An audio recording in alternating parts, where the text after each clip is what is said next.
So, We are all live. right, welcome to. We are live. This is exciting, man. This is what our third one now, Yeah. and actually getting positive comments from people. I spoke to a buddy of mine in Virginia today, and he's like, "Dude, it's funny." And I'm like, "Okay, have you subscribed? No. Have you liked us? No." I'm like, "Well, do that." He's like, yeah. I said, "What else can I do?" I'm like, "Well, why don't you also start posting stuff about, if you think we're so funny and so great." He's like, yeah, I'll do that. So to everyone out there who's watching it, and each one of our videos got viewed like at least 50 times. Yeah. So They're getting them. subscribe. We only have 4 subscribers, and I know 3 of them.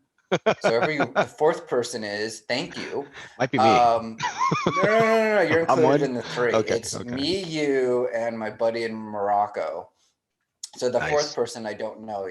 You're the admin, so you probably know who it is, or you I'll probably will look. see I'll who it take a is. look. Yeah, I can. We'll take a look. Shout out to Mohammed. And then on our Facebook, what? Shout out to Mohammed. Oh, there you go. Is it? Wait, is Yeah. that not your That's right. buddy? Yeah, that's my buddy. That's my Okay. Yeah. buddy. I just call him Med for short. Ned. Med. Yeah. Med. Nice. Med. Shout out, Med. Yeah. So super cool guy. I stayed with him and his partner when I was outside of Rabat, and really friendly. We still talk from time to time. They know everything that I say on the show because I tell them already. So yeah, if you're out there and you enjoy, listen, join our Facebook group, our IG group, any of our social media stuff. If you have requests or you want to know specifics about things, you know, yeah, pretty open and honest. I think we both can agree the golden rule of don't be an asshole applies. If you're an asshole a complete asshole, because I'm an asshole, on any of their sites saying anything that could be construed as misogynistic, racist, blah, blah, blah, you're going to get the boot. So yeah, in case you haven't figured out by now, I'm Aaron Katz.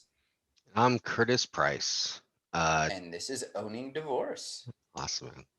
Today's topic is dating, including dating during COVID. We had a request for that, so we're going to throw in our tips for dating during COVID times and share our personal experience and tips, what's worked and what hasn't worked for us in dating. But before that, Aaron, how did your family Zoom chat go? Well, also before that, don't forget our little social links. We're trying to build something here, I guess. I don't know. So I'm down there. down below, like, click, thumbs up. I don't know, whatever it is. I write software. I don't use it.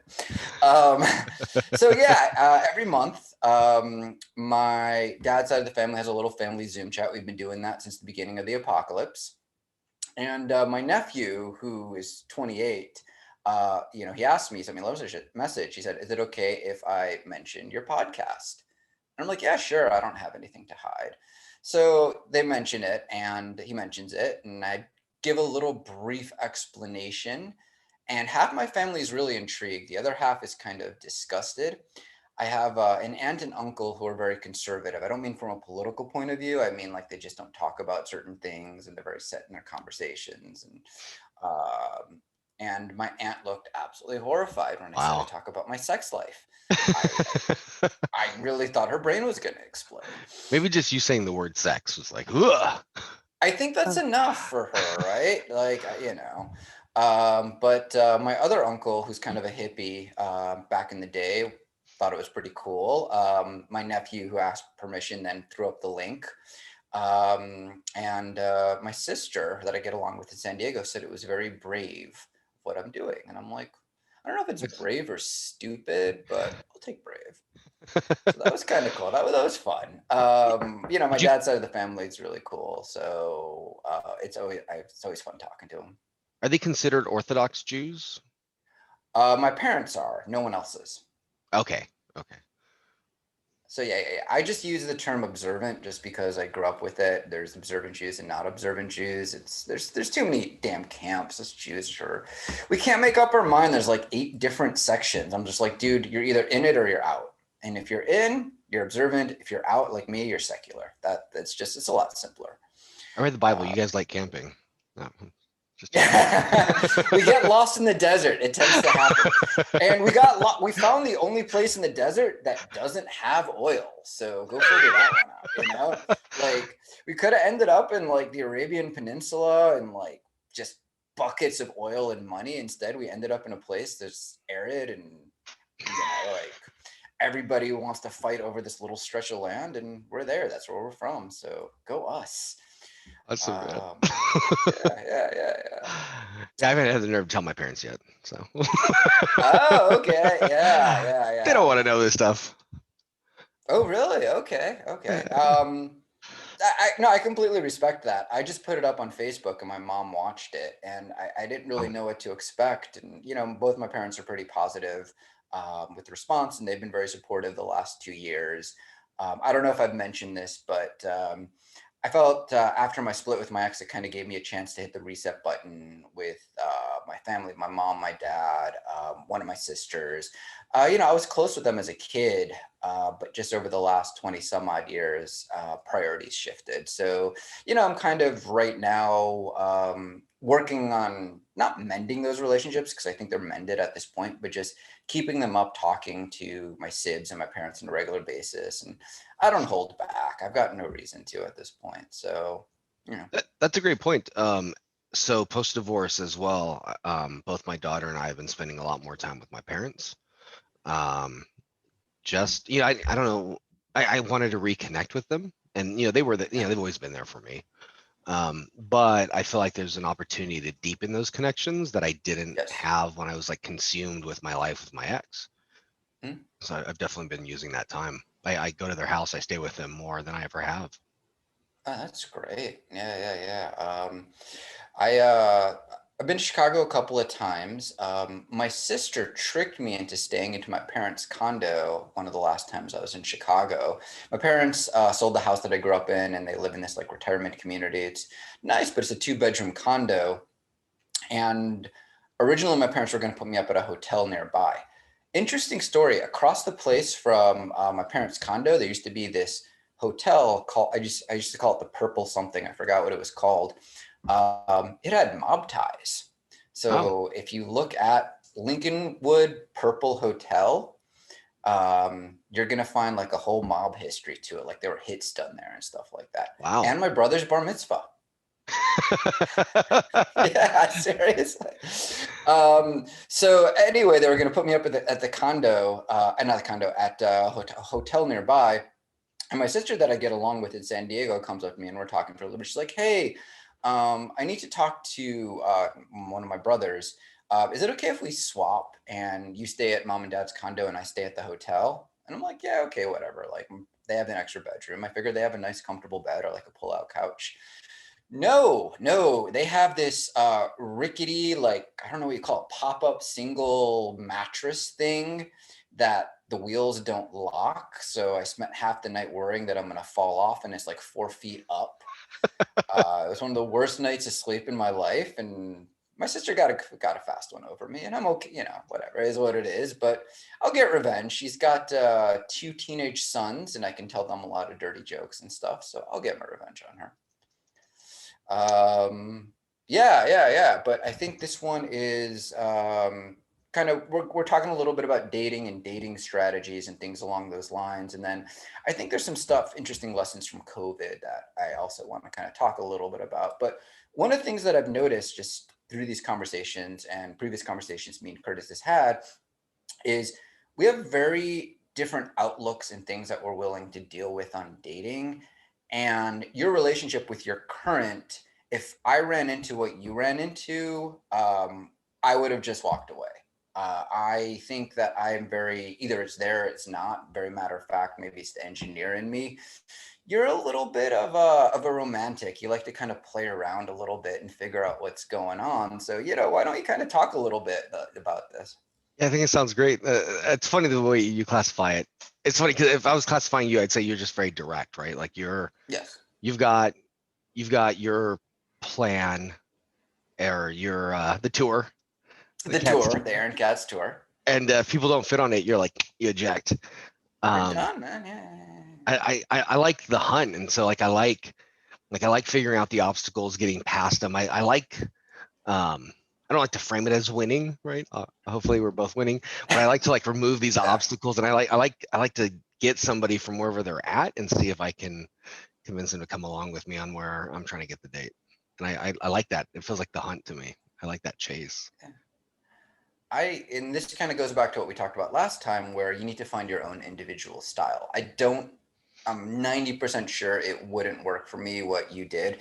So is it okay if I just talk a little bit about it, or do you want to talk about what, like The I don't know, the specific obstacles obstacles. or whatever? Yeah. Yeah. So let's see. She and I first met. She had this. She did actually. She had a great system. Pro tip for ladies. They get bombarded with messages, and so she put up. Yes, they do. She had this idea to put up 2 questions to filter out people coming at her. And so she said, "Hey, answer these 2 questions, and I'll get back to you." And the first was, "What's your scene?" Meaning like music, or like where do you hang out, like what kind of thing. Okay. I didn't know what that meant at the time. I was like, whatever. Yeah. Um, Yeah. and the second That's one, go ahead. that's very open-ended. What's your scene? Like that's a good one to hang yourself on. I think that's what she was going for, right? Like who she Yeah. thought she could vibe with. And then the second one was, how classist or racist are you? Um, Ugh. so I think that would have just, I think you would have just noped. No, no, no. That's no. That's a big no for me. Like I can't.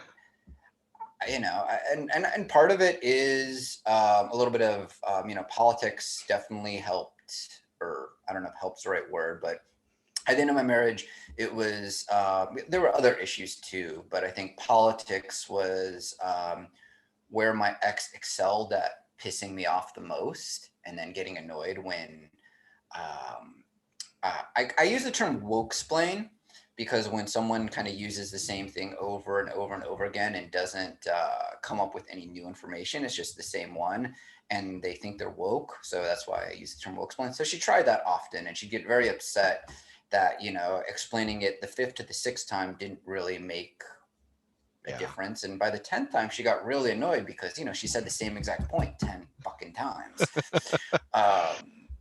So yeah, I Yeah. definitely, I've seen women put stuff like that. Even if a woman puts an anti-Trump slogan, which I mean, I don't like the guy. I'm happy he's gone. You're not gonna get me like defending him or anything like that. But it sends a message to me that this is what you talk about, and I don't want to talk about that. So many other things going on in my life. It's funny because she's not really that political, but I think she wanted to know Okay. like kind of people's mindsets. Yeah. Um, she said if I had not answered those, she would have written me off as like a corporate douchebag because I had like a button-up shirt. There's a picture of me smoking a stogie. She would have written me Yeah. off. Okay. I could see that. But Yeah. I sent her the message and answered her questions, and then I asked her my own question, and I didn't hear back from her for like 2 weeks. And I think you said at that point also you would have cut out. Yeah. Um, I don't. but I I found it in tips to guys who don't want to give up dead air. I would just send like little funny gifs or little funny gifs, whatever, little funny messages. I'd send Yeah. like a little Superman in his tights, like, should I send the search crew or grab my tights? And that would usually get women to respond. I think they go through cycles of when they're on the apps and they're not, or they got other stuff Yeah. going on in their life. They're just not there. A lot of women opened up for me after like the third message of me just pinging them. I usually give up after 3 or 4, right? Dead air. Okay. Um, but what had actually happened is she was busy with her life. She was out of town, helping her family out. And so she just wasn't on the apps. She started responding to me, lost her message because when you like Tinder switch into other apps, it doesn't, at least back then, it didn't save your message.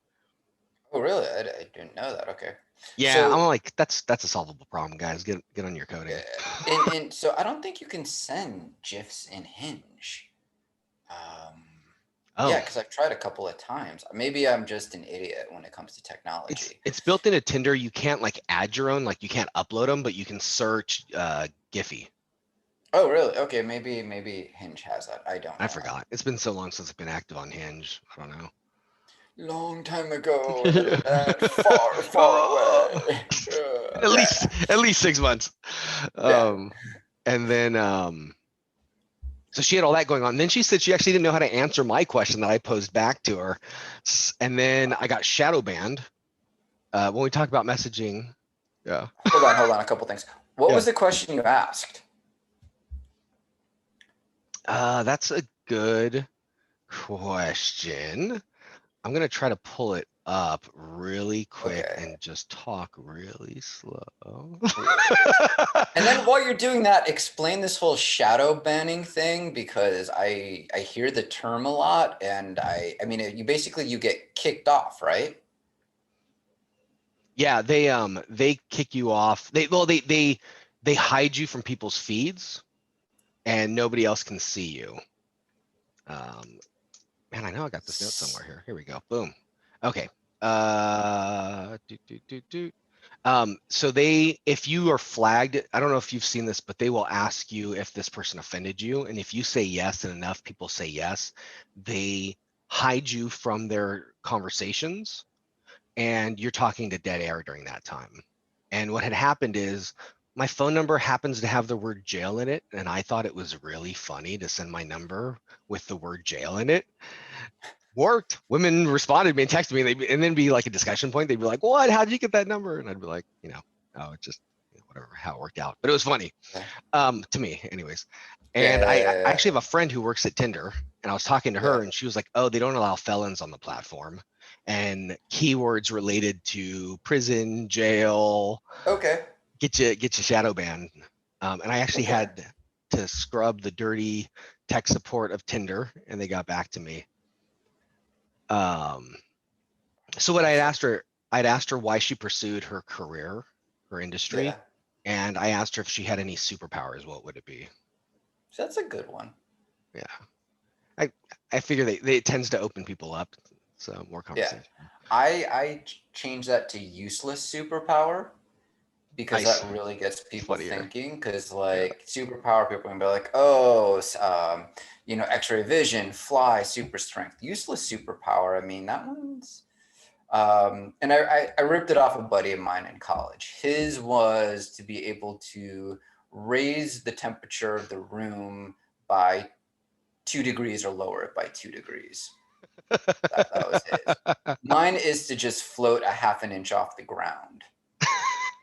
That's pretty good though. Yeah. You can do something with that.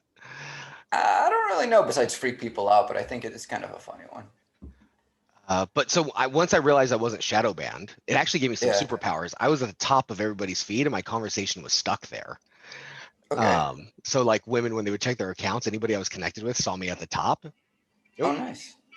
And then I sent her just this funny GIF of like a broken umbrella, and I was like, "Hey, Tinder's been broken. What up? I'm still here."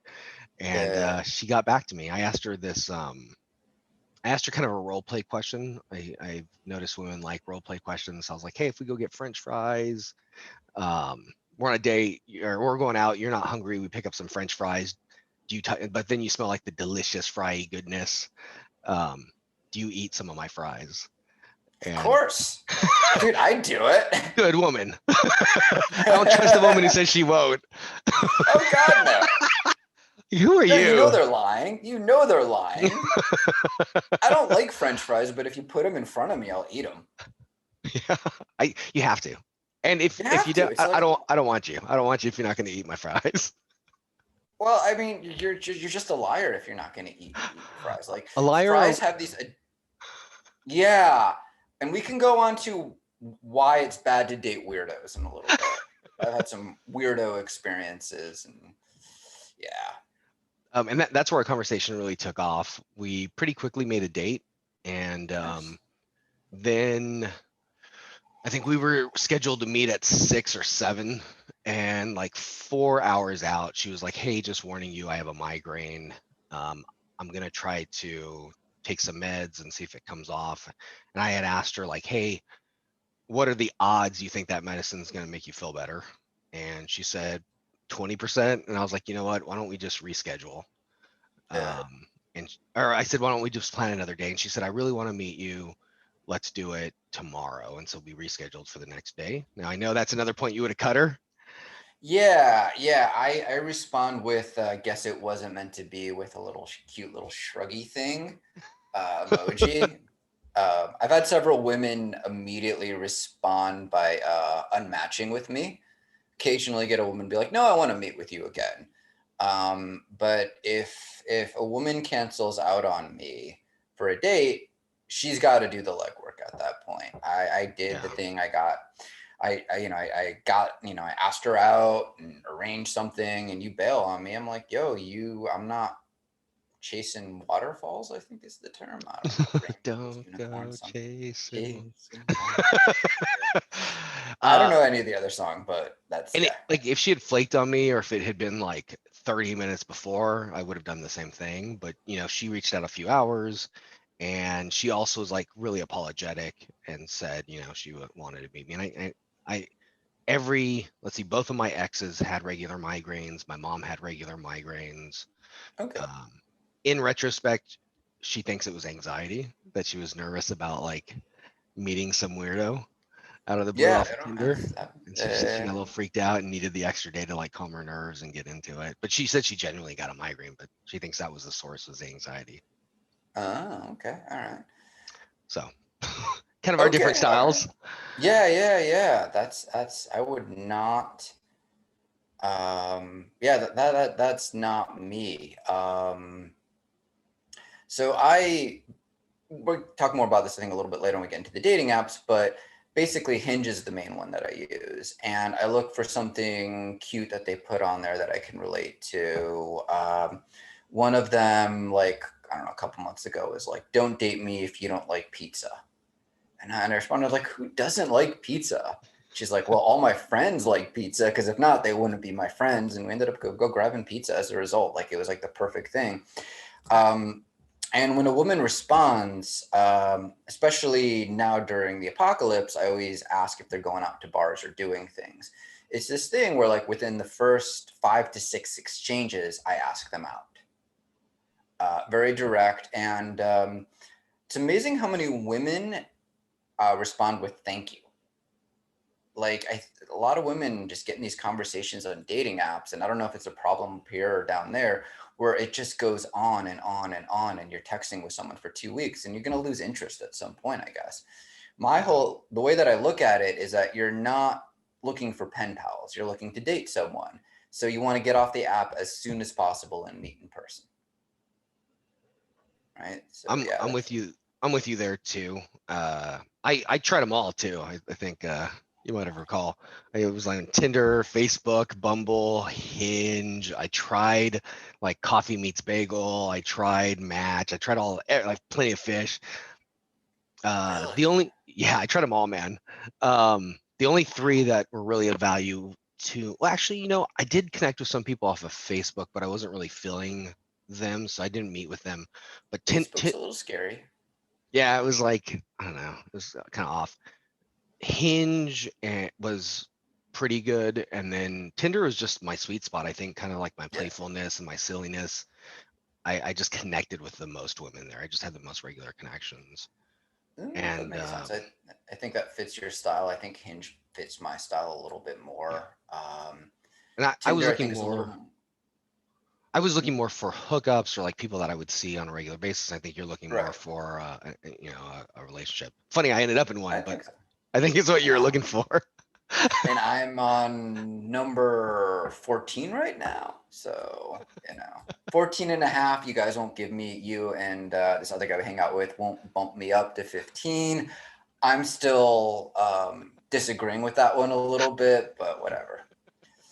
It's a woman that we went out with. We did not sleep together, but we did everything else but sleep together. And um, then I asked her a really dumb question, and then she didn't go out with me after that. So, What was a dumb yeah. question? Oh God. All right. I thought I told you. So if for any female listeners out there, I'm kind of curious on your perspective about this because there's a little bit of a backstory. So our first date, we end up at her place. We fool around. She said, "Listen, I don't want to have sex on the first date. Usually, when I have sex with guys on the first date, I just lose interest." And I'm like, "Okay, cool." So we're fooling around, whatever. And then I feel her like shifting and wanting sex, and I'm like, I kind of like this one. We have a lot in common and stuff. So I'm like, why don't I just get going? I kind of bail on that. And then we're talking a couple days later, and I'm like, well, why don't you? I went down to her neighborhood, which is something that I rarely do. I rarely leave my neighborhood. And she comes up to my neighborhood a couple days later, and we go and we grab something to eat. And I kind of went over, like, I look for bad signs. I didn't see anything. There's lots of really good signs. My hands are generally really cold. It's like a circulation thing. So she grabbed my hands and warmed them up, and she said her last name in Chinese means warmth. And I'm like, oh, cool, whatever, right? Kind of sweet. And when what? That's Yeah, sweet. yeah, no, I know. And we ended up getting takeout from. We wanted to go to this place, but they only had like 3 tables, and they were all booked.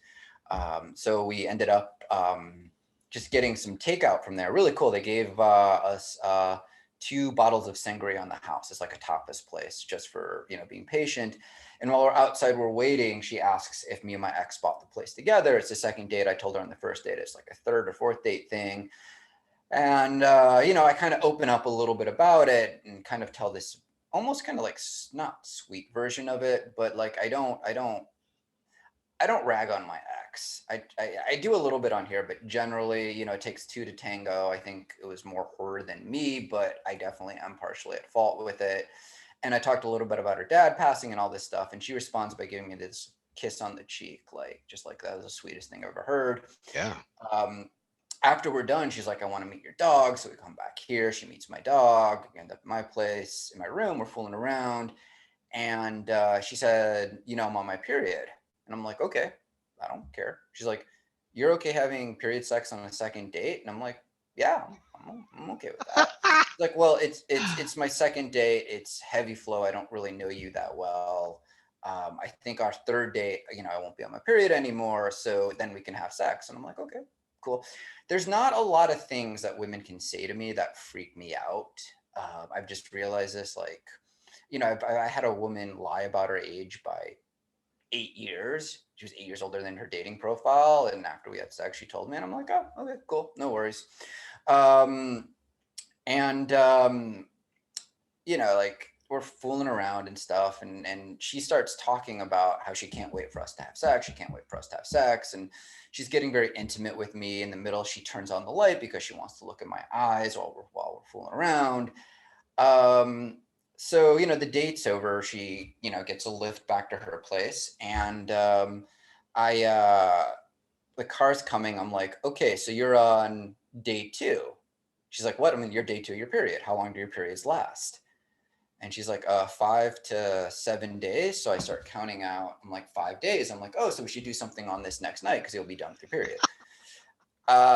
Yeah, that was not smart, I don't think. It was so I was talking to my neighbor about this, and she's like, well, wait a second. She set this whole thing up, right, saying that she wants to wait till she's off her period for you guys to have sex. And I'm like, yeah, but I don't think I should have counted it out right in front of her. I think so. Yeah, that's guys. If you're dating a woman who's on her period and doesn't want to have sex speak with you because she's on her period, don't ask her when her period's over. Let her figure that out. That's not your job. Just play it safe. Go Um, 7 days out. 7 days out. And I was devastated, by the way. Afterwards, I texted you and I'm like, Oh, I think I found December, January. yeah, I remember. I refer to it 2 months because that's the average length of my relationship. And then we texted a couple days later. She's like, yeah, I'm just not feeling it. I was I was just destroyed. And then the next day I asked her, she's like, well, it didn't help that you asked when my next period was, when the period was over. And I'm like, oh. And then I tried something. I'm like, listen, I'm kind of, I know it's only been 2 days, but I feel like we're having this connection. And she just didn't respond. So that's the half. Yeah.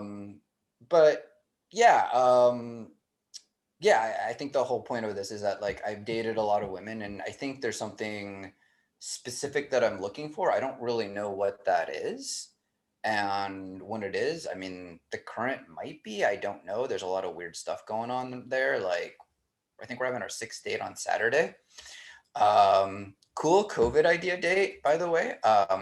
Listening to CDs and going through old pictures. If you're a kid who grew up in the 90s, man, It's cool. That is a cool idea. I'm trying to get my hands on a CD player, which is kind of hard right now. But Yeah. yeah, Maybe a it's gaming rough. system or something. That's tough. Yeah. Yeah. Like I could order one on Amazon, but it wouldn't get here for another week because like nobody makes them anymore. So they have to probably ship them from China or Taiwan or something. As well. I, Yeah. I think for anybody newly divorced who hasn't had a chance to be on the apps, what was really helpful for me was to create like a woman's profile. I don't know if you remember I started there. Oh, really? I don't remember this. Okay. Yeah, and so then you get to see what it's like on their side. And Yeah. it's that the algorithm, the way they set you up when you're new, you get like all these top quality guys. I remember it was like doctors and public speakers and like amazing profiles, really good to see what a good profile is. But then after like Uh, 4 days, it drops off and you see the garbage that they're inundated with. yeah. And I think it's helpful just as a, if you're a guy or if you're a woman, sign up as the opposite sex to see what it's like. And then everybody Uh, tells you it's about photos, good quality photos, having a solid bio. that's Yeah. My first photo, I tried to get a picture of me and Betty together, and it looked like a serial killer. So that was awesome.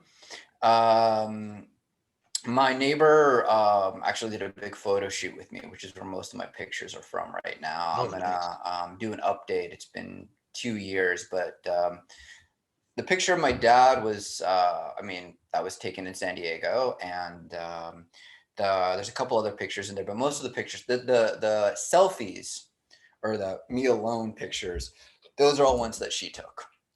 That's nice. So she took like 40, and I picked like six of them and put them up on my dating profile. Um, so I differed on timing for getting back into the game. Yeah, that's true. You got back into the game really quickly. Like I The think it was like 3 weeks. Yeah, so like she said we're getting divorced. I was like, okay, so it's cool if I start dating. She said, yeah, and because we're living this under the same roof, and I said, okay. Yeah. And so I think I started talking right away with you and my other buddy about like, how do you guys use these apps? And I created that girl account for about 2 weeks to kind of fill it out. And Yeah.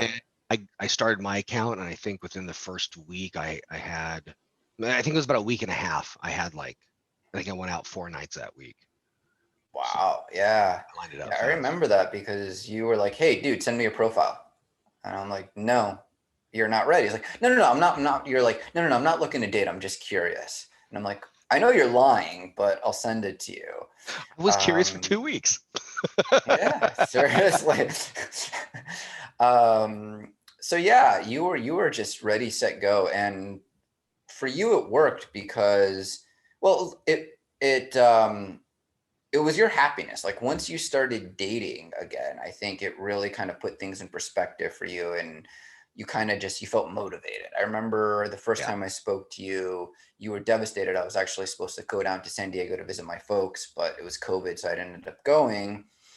And then the next time you were just started getting into dating apps, and you were all excited, and very big shift in your energy. Yeah, it's absolutely true. Yeah, I was pretty, depressed initially. I think it probably took about a week to mourn the relationship. But then after that, I was like, I've been starved for intimacy. I've been starved for touch. I was, Yeah. and I like the chase. I've said it 100 times. I love the Yeah, chase. I you was really, exciting. Like yeah. I get to chase again. You were excited, man. You were like all like you were giggly like a little girl or something. You're like, "Yay, I get to do these things." And I'm like, "All right, cool." So yeah, I talked about how January 2019 we split, and then I got on Match in June. Um, about 3 months after she split, my company was a startup, the company that I worked for. So we're in this area called Pioneer Square of Seattle, where there's a lot of startups, and the CEO really wanted to be involved with the startup scene. So we had like a little get together, and I gelled really well with this woman there, and it was weird. We started talking. My coworker, man, I gotta give it to him. He took a bullet for the team. He entertained the shorter, uglier, fatter one while I was talking to the Nice. tall, skinny one. I don't know if he did it on purpose or if it's just happy accidents. And it was weird that she started mimicking my body language a little bit. Like if I leaned in, she leaned in. If I leaned against the wall, she leaned against the wall. And I'm like, That's great. this is new and interesting.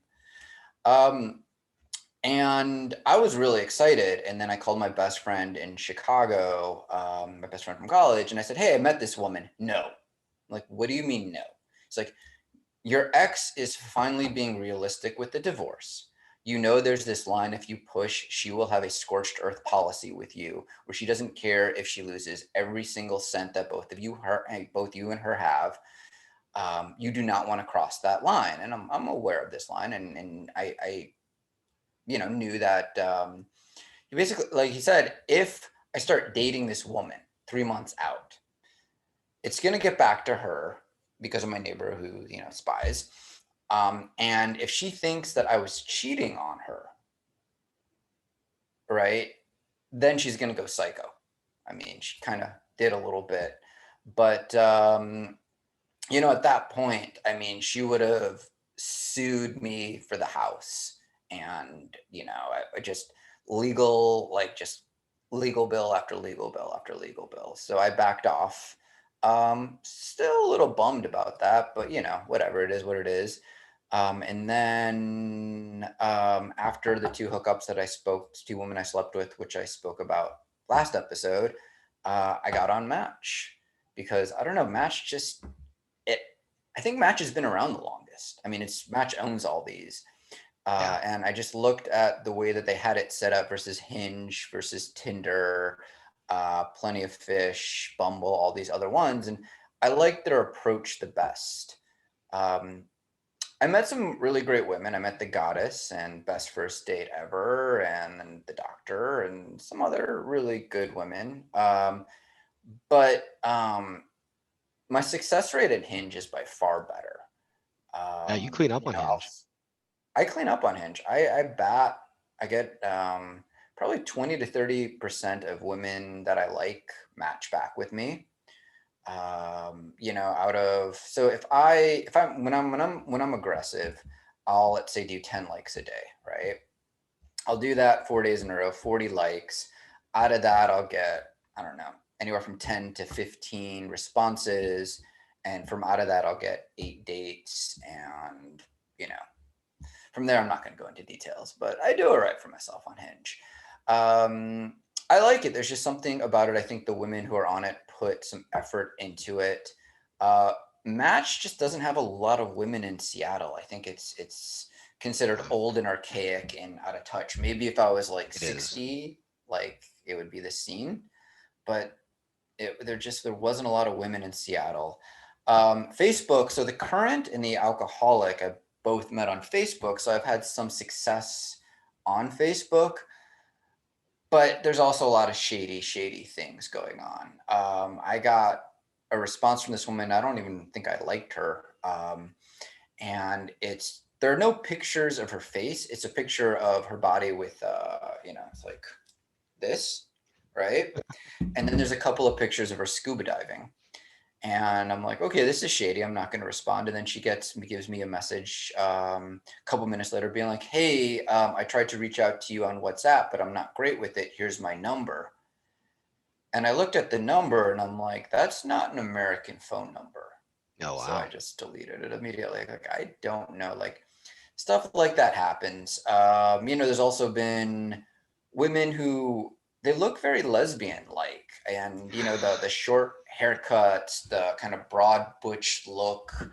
Um, I've had women who are broad and butch but not lesbians who hit on me on different dating apps. And but these women, like, yeah, they definitely gave a very strong lesbian vibe. Get some Yeah, you get some weird people on Facebook. It is the wild, wild west of dating. I mean, it's fun because it's free and you just go and you swipe on people. And I think of it as my practice for Hinge. Like, I'll try lines on there and That's good. I'll get responses from more women, but I'll get less dates from it. So I'll probably get like 50% of the women that I like I match with, but I maybe go on dates with like 2% of them or something like that. I get a lot of women who accept dates, then cancel or say, oh, COVID. And I'm like, okay, there's COVID going on. I'm not going to get angry at you for not wanting to get deathly ill. A little annoyed that you're like, what are you doing on a dating app? Like, I don't get that. If you want to be pen pals, I'm sure there's like a pen pal app or something like that.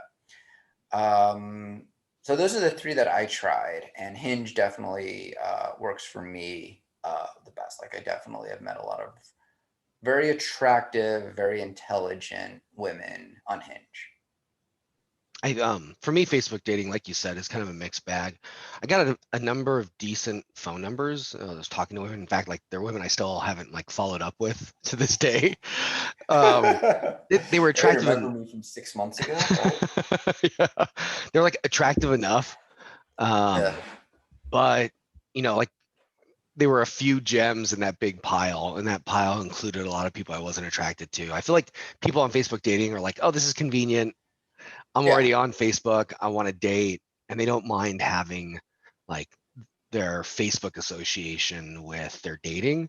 Whereas I feel yeah, like people who are going out of their way to get on Hinge or Tinder are trying to get out there, and they're trying to get in like, I feel like Tinder's the nightclub, like the virtual nightclub, right? It's like yeah. it's got a lot of people come and go. It's fast paced. It's got a little bit more energy. I feel like, I don't know, Hinge is like a lounge or a coffee shop. People are a little bit more serious, a little bit more composed, a little bit more effort, I think. Yeah, yeah, yeah. I can get like Tinder's a dance club, Hinge is like a bar, Yeah. and Facebook is the circus. It's a Walmart, Target. Yeah. Oh, Walmart, not Target. Yeah. If Walmart had an uglier, dumber cousin, I think that's what it That's where it is. is. And I get a lot of women on the Facebook that do that. I don't know what it's called. There's like that app where you can put like bunny ears or cat ears or whatever it's called on it. You know what I'm talking about. Grilling. Yeah, something like Memoji or something like that. Some sort Yeah, of yeah, yeah, yeah. And they put like star like sparkly backgrounds and stuff. And I'm like, I'm not trying to date a 14-year-old. Like that's generally, I think, a goal that most men should have is not date underage women. So don't act like an underage woman on a dating app. Speaking of Or, ages, I know we've alluded to it, or like we briefly mentioned it, but you tend to date women around your age. I tend to date yes. women in their 30s. Um, any advice on that, or a reason why you tend to date your age? Yeah. I I don't know. I've come to the conclusion that I think I'm just built for the Seattle market. I'm a software engineer, but I had a job prior to being a software engineer, so I'm a little more outgoing. I own my own place. I have a dog. I'm in shape. I have a stable job, a decent salary, but I'm not arrogant. A lot of guys in tech, and you're also in tech. A lot of guys who get into tech because they couldn't talk to girls in junior high and high school, so instead they got into computers. And all of a sudden they're Yeah, making that was ridiculous me. amounts of money. That was you. Oh, okay, awesome, awesome. Yeah, but you had a I did have couple. a girlfriend. Yeah. It's Yeah, true. That's true. you had a little I bit take of it a back. charge. I take it back. And all of a sudden, they're called tech bros. Is the nickname that they give them, and I'm a bit of a tech bro too. I'm not going to deny that, but it's this. A lot of guys have this thing that with their money they can just take out women and spend money and get laid, and it doesn't work like that. There is something that works like that. It's called prostitution.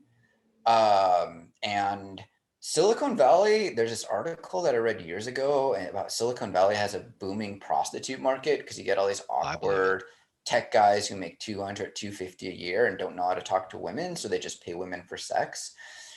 But that's But not dating. a little side note. So I used to travel up to San Francisco all the time for work. Yeah. And it was funny because I was traveling there probably 15 years ago. And like, it was funny because seeing the women there, they were just like, they didn't wear makeup. They were Yeah. dressed for like cold weather. And I started to see that change, like at the airports, even, right? The airports, the taxi stands, the restaurants. And then I noticed over time, like the women are like, they're starting to look like LA women. Like they've got the heels on, they've got like the short Ooh. skirts, they're made up, plastic surgery starts showing up. It's like, something's Wow. changed up here. Okay. Okay. Um, Seattle women, you have all sorts of combinations. Seattle women will put some effort into it. Nowhere near the amount of effort of getting dressed up like women in Southern California. Yeah. Um, but they'll put on makeup, they'll put on something sexy. Um, you do get dates occasionally where women show up in flip-flops and shorts and a t-shirt, and their hair is a mess, and they're just like, yeah, I want to hit a reset on this one, like this isn't working. But most of the women, and you can tell throughout dating profiles.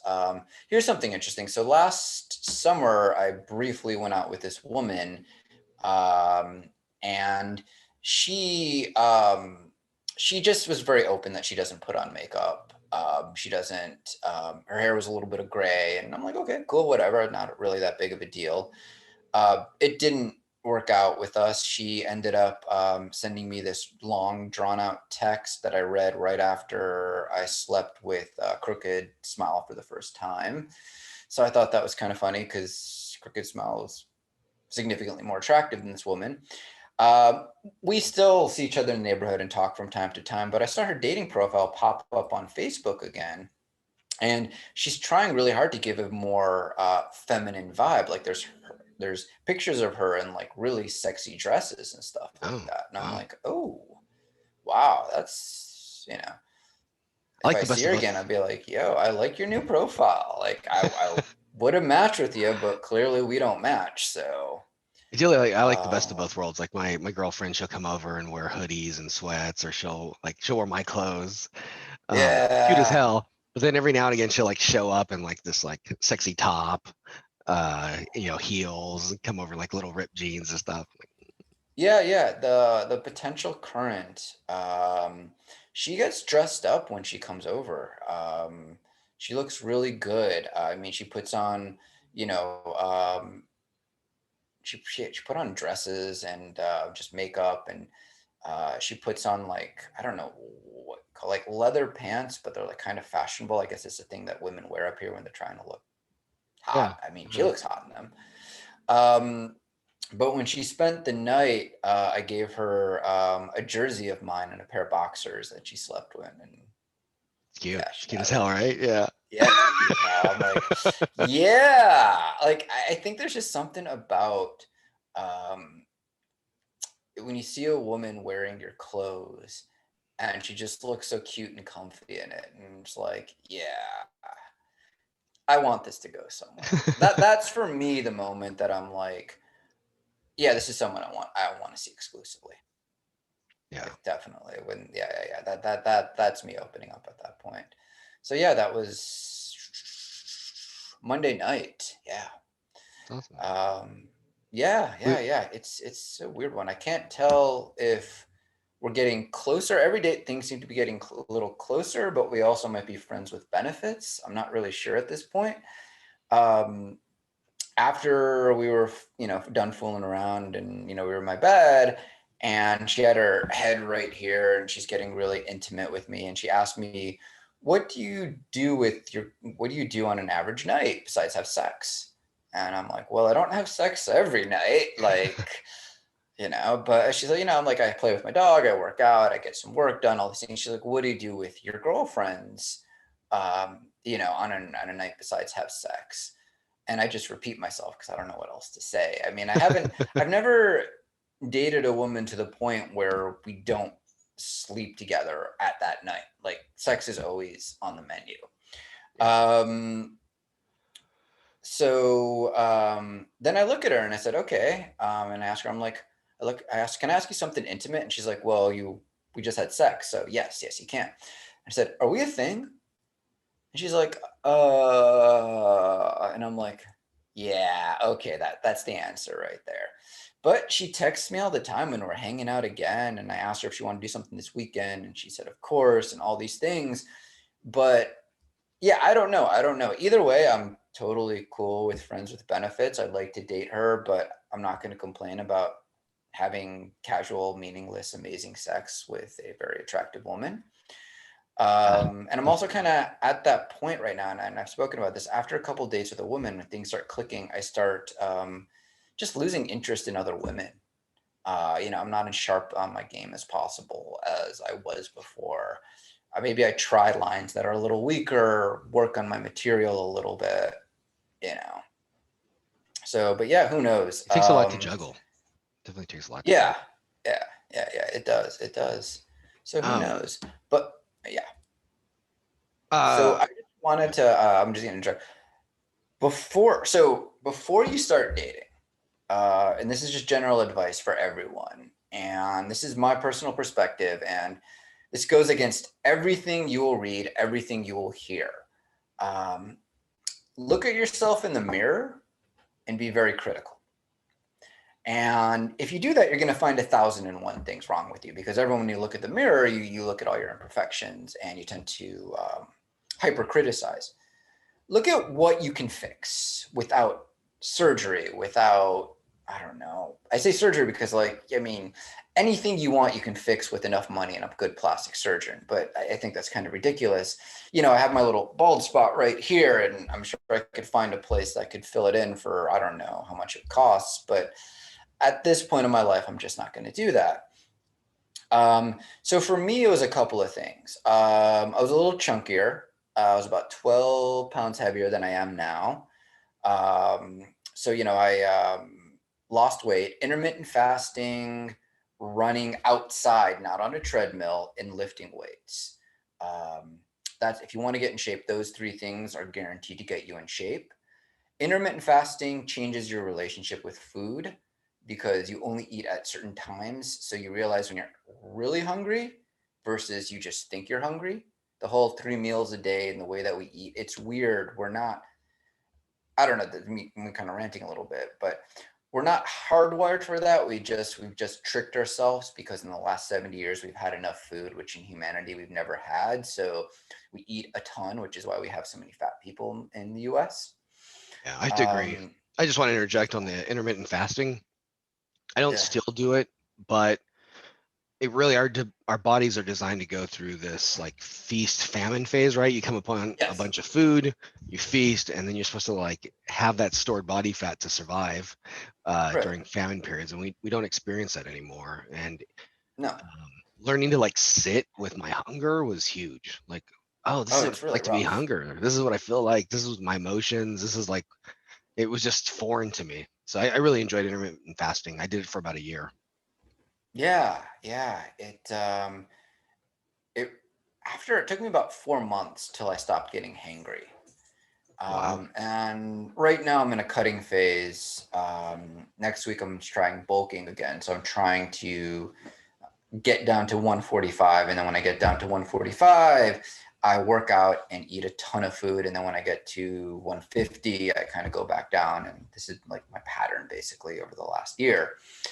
Um, and it really, I mean, when you eat that first meal, for me it's around 12 or 1, you eat a ton of really good high quality food really fast.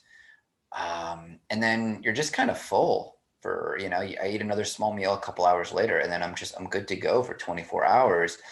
The thing with sugar, here's just, I'm not a nutritionist. I don't know any of this. My theory with why sugar is so good is because your body can store it for so long for a source of energy. So Yeah, when for sure. you're fasting, it has the sugar, it can live off a long time. The problem is if you're eating more sugar and more sugar and more sugar and you're not working out enough. And running outside for me is a great way to just kind of lose a lot of weight really quickly. Lifting weights is also a good one because your body, was it a pound of muscle consumes like twice as many calories as a pound of fat. Yeah. So the more buff you are, the more you can eat, the more you can get away with it, the more your body burns fat. And you're in a different situation than me because you have a kid. And if you have a kid, you can have a dad bod or a mom bod, and it's perfectly fine. It's harder for you to take care of yourself to the level that someone who's single takes care of themselves. You got a kid that or maybe a couple kids that you've got to feed and chase after and take care of, and you're not you're not your number one responsibility. I have a dog, but she's really easy to take care of. I feed her twice a day and she's happy as can be. So if you're single, and I'm just going to say this, if you're single and you're out of shape, you're fat, you just have no excuse. There's always like a medical excuse, but 95% of the time, it's laziness. Go out there, find out what is a good body weight for you that you feel comfortable dating in, that you feel good with, because it comes from confidence, really. That's success for me on dating is all about confidence and knowing what to do and being confident enough to make a move, being confident enough to ask her to go to another bar, being confident enough to ask her to your place, being confident enough to put condoms on right by the bed just in case she wants to have sex, because they never have sex on the first date, right? Yeah, so you really need that confidence. And then another thing that I did was, you kind of notice I shaved my head versus last time. And I started shaving right up here, and I think it looks better. My hair kind of froze out right here. There's all these pictures from when I was a kid, and it's like I have the bad Jufro, like the Seth Rogen type thing. Yeah, it didn't work. So yeah, look at it and then make a realistic list of what you can fix, because you're going to gain confidence if you can see results, if you can fix things. If you have a scar on your face, think of a cool story for it. Men or women, battle scars are cool. I have two sets of standards for women that I date. One is women who've had kids, and one women who haven't had kids, because women who have kids, they've given birth, they have battle scars. That's nothing wrong with that. I don't stretch marks. Yeah, I like stretch marks, on women who've had kids, because that's legit. Women who have not and have stretch marks, it's pretty big turnoff for me. It's just, and for everything, there's exceptions and there's medical reasons and something traumatic and blah, blah, blah. But for most women who are single, don't have kids, and are overweight, it's just they're not making fitness a priority. And it's usually an indicator of some sort of laziness, a bigger problem, things along those lines. And for I'll, guys, it's just as bad. I'll I can expand on a couple areas there. Yeah. So the best shape I was ever in, my daughter was 1 year old, 2 years old, somewhere in there. Yeah. And I was hustling in my career. I was super busy, and I still found the time to work out 1 hour a day. Anywhere, like even 30 minutes a day, as long as you're staying regular at it, I was able to Yeah. get in the best shape of my life. And if you have health issues, I've had a number of health issues, a bunch of Yeah. genetic things I inherited, autoimmune conditions. I've always been chubby. I still found a way to manage those issues. I had some hormone issues that I You managed. were pretty cut at a couple places, times in your life. Like So I've never. I got cut about what, 6 years ago, 4 years ago, something like that. Let's say I think when we met, you were 5 pretty years ago. cut too. No, I wasn't, man. No. I All was right. I was lean-ish, but I didn't have Lean. abs. Yeah, you know what I'm saying. Like you're not. You're. I don't know. I'm trying to think of a polite way of saying this. You're not. You don't need to grease up the side of the doors for you to get through them. That's fair. So my weight though can fluctuate 50 pounds. So like from when I have Okay. abs Wow. to my max, that's a 50-pound difference. Jesus. All right. Actually, no, I'll take you for, so no, it is 50 pounds, because I hit 230 Okay. at my max, and at my leanest I was 175. So Okay. there's a big Yeah. range there. Yeah. Yeah. Yeah. And You're it's, also broader than me, yeah, that's true. like shoulder wise. So people don't realize I'm 5'9", Curtis is 5'10". So height very different, but I'm kind of, you see my shoulders are kind of narrow. You look at Curtis's shoulders are a little further out, just body frame too.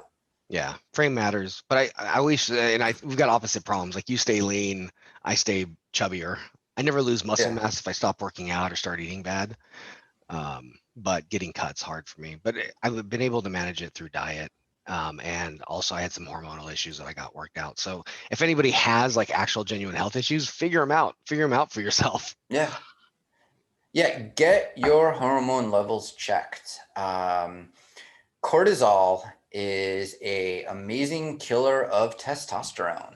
Cortisol is the stress hormone. It is the fight or flight hormone. And if you are going through a divorce, you probably, I wasn't. And your hormone levels probably shot up when you started dating, just being excited. But if you're going through something stressful, your cortisol levels are just going to destroy your testosterone levels. And go get your levels checked. You're gonna have to find a clinic that specializes in men's health. Generally, I don't really get why, but testosterone replacement by most of the medical community is generally looked down upon. But I mean, it's been around for like 15, 20 years at this point. They should have long-term health research on it. They do. Yeah, they do. And Yeah, if it's done out there. properly, um, what's the downside? You feel better, you lose weight, you gain muscle mass, you have confidence. It helps like against anxiety, against self-esteem problems, all these things. Also, if your diet's really crappy, your estrogen levels might also be really high too. Estrogen is really, from, again, I'm not a health expert, from what I'm understanding, it's really there to help women through pregnancy, Yeah. right? You're a dude, you don't really need pregnancy stuff. Um, so yeah, I also got my hormone levels checked. My free flowing testosterone's low, so it gave me a couple supplements that I'm trying, but my actual testosterone level's really, really high, like at the upper end of the range. The doctor said, listen, we can give you therapy, but unless your free testosterone levels increase, there's nothing we can really do about it. It's just going to be more that it's called what, a bonded globulin, whatever it is. SBHG. Yeah, super binding globulin test. Yeah, like I don't know. serum binding. But Yeah. mine is about 30 points higher than the top of the range. And that's so, yeah, I'm taking some supplements that my doctor recommended me, hopefully kind of shaking that tree a little loose. And we'll see in a month. I don't know. Awesome. But yeah, definitely Anything get else your on like, levels checked. yeah. Anything else on like looking at yourself or how to Yeah. So acne and dandruff. There's things that you can get. So I had a problem with dandruff, and then I ended up getting this shampoo that was supposed to help regrow hair. Took care of my dandruff. Like, my hair has never been as silky smooth as it is now. Don't have flakes anymore. I've had flakes pretty much my entire life. I don't know if you can tell, I do have like a little zit right here tonight. It's decided to come and say hello yesterday, but I don't get them much anymore. There's face scrubs that, in my early 30s, I still struggled with acne. And then I found certain face scrubs and just, you know, drinking lots of water, face scrubs, just like, I don't know, something that has like little granular things in them. Um, that really, really helps with keeping my skin clear. Shaving also for guys, makes you look younger. Shaving other parts too, just because, unless you're into hairy women, if you're into hairy women, then don't. But if you expect a woman to not be hairy in certain areas, just a little common courtesy to not be hairy in those areas too. Um, my thing before dating, because, for me, it was 20 years. And when last time I dated, it involved getting drunk at parties and ending up in a woman in your bedroom, or you in her bedroom, in her dorm room, or whatever. Um, I really wanted to make sure that I had a good sense of self and confidence. And, I said I was going to wait a couple more months, but then I started meeting, strippers on the bus, and, so decided to start getting on the dating apps for that. I think for me in terms of grooming, I fortunately I have a female barber. and she started recommending better care products. I was like a 3-in-1 guy, right? Like one soap Uh, and conditioner for my whole body, face, and hair. uh, And she uh, she recommended some better products, made a huge difference in managing my hair. And nice. then um, one area I've always missed is moisturizing as a guy. Like I don't lotion my body. Um, Yeah. and my girlfriend, she turned me on to a new soap, and it's amazing to feel soft, man. I'm like, oh dang, this like I feel so like Really? soft. My skin feels good. Yeah. Um, Really? I'll tell you after. I don't want to like shout out a sponsor Yeah, or yeah, anything. yeah, yeah. We're not doing product placements until we get paid for it. Like, at a certain point, when we have like, 300,000 followers and I can talk about my razor that starts with D and ends with Fender and they'll pay us for that. And then we can start talking about these things. But until But that I point, no I product do placements. love this soap. It is amazing. I will promote it freely to people that I know because it really it's like it Nice. exfoliates me, it hydrates my skin, it feels Okay. amazing. It really does.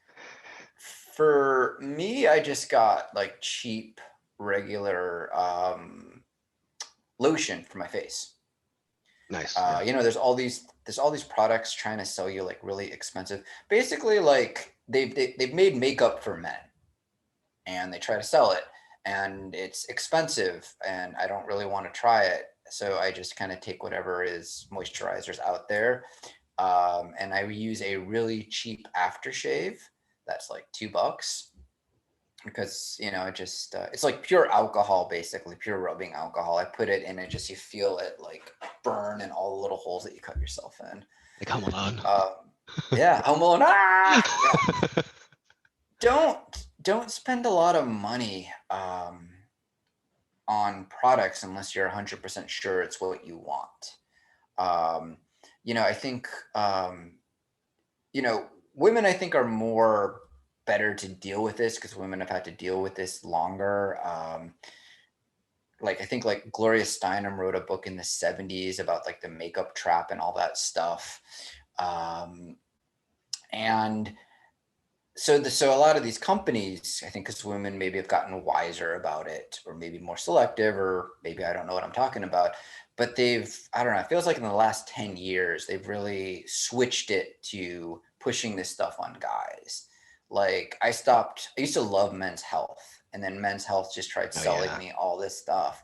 And I'm Yeah. like, dude, like the original episode of Men's Health was like all about like why it's good to be in a happy relationship and advancing your career and all these things. And it's like I was in my early 20s, just out of college. I'm like, this is what I need right now.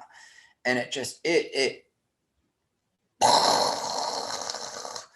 and interestingly enough, now I think like they've expanded Men's Health for all men. I've seen a couple articles from Men's Health recently on my newsfeed, which are geared towards gay men. At least I'm assuming gay men. There's something called coning or penning Pegging. or Pegging. pegging. Yes, yes. Um, and I didn't know what pegging was. I've never heard of it. It does sound a little painful. And it said during sex, inserting a 7-inch dildo up your keister. And the guy was talking about how it helps keep him hard for hours doing that. Wow. And I'm assuming, I mean, there could be straight guys into it. You're a little freakier than me. It might be your thing. I don't know. And So I am pretty freaky. It's nothing I'm interested in. okay, But it's people say there's not nothing to don't wrong with it. don't yuck on my yum. So no kink shaming for me, but yeah, Yeah. No, it's nothing I'm in. whatever you're into, it's cool. But the whole idea of sticking something, it's my asshole is an exit only zone, basically. Like it's just my philosophy on life, and I'm not really into the whole anal thing too. I've done it with a couple of women, and it's not my thing.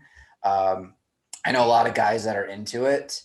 Um, yeah, it's just I don't know. I'm It's weird funny like because that. I I'm really fucking boring. I used to not be Yeah. into it, and now it's like a day goes by and I miss it. So Oh. it's like I want all three holes. Can I have all three? Okay, okay. Yeah, I'm just I, not kombucha. Me and her were talking about it, and she's like, "I've done it before. If you want to give it a shot," and I'm like, "Okay." mm, Yeah, I just was like, "No." it's It tight, just man. It's tight. I treat them all differently too. Like yeah, okay. pussy's a little bit more sweeter, a little bit more loving. Asshole, Okay. I like to go a little rough. I want to take the asshole.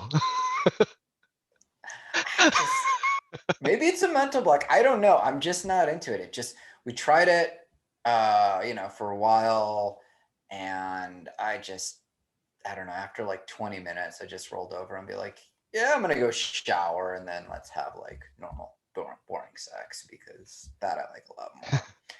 Pro tip But though, yeah, you the whole can't. idea. What? Pro tip: never go ass to pussy. That's it. Shower after anything goes up that hole, whether it's yours or hers. It's fucking disgusting. It happens, but yeah, I gotta avoid it. I Yeast know infections. people You gotta do be it. careful. I can't. I'm fucking prude about this stuff, man. Like I've tried it and it's just, you know, not my thing. Um, but yeah, Men's Health had an article. It was like 17 things or 23 things to do during COVID dates. Which, by the way, there's a shit ton of bad dating advice out there. COVID dating advice, even worse, Yeah. right? So one of them Artic- was like, what? You sent me that article. It was garbagey. It was Yeah, surprisingly yeah. bad. Yeah, it's horrible. Like all these fucking like one of them was like clean your place together. And I'm like, that's a fucking horrible. Take an online fitness class together. I'm like, that's just working out. That's not a date. Timed puzzles. And I'm like, what are we in a retirement home? Like what is all this stuff? It was horrible. And then they brought pegging, and I'm like, I've never heard this word before. I really Wow. want to know what this is because this sounds horribly painful, and no woman is ever going to do this to me, nor do I want to ever do this to a woman. And then I saw it, and Men's Health went into detail about it. And I'm like, no, I hear no. guys love it. I've heard a lot of accounts from guys who love it, but yeah.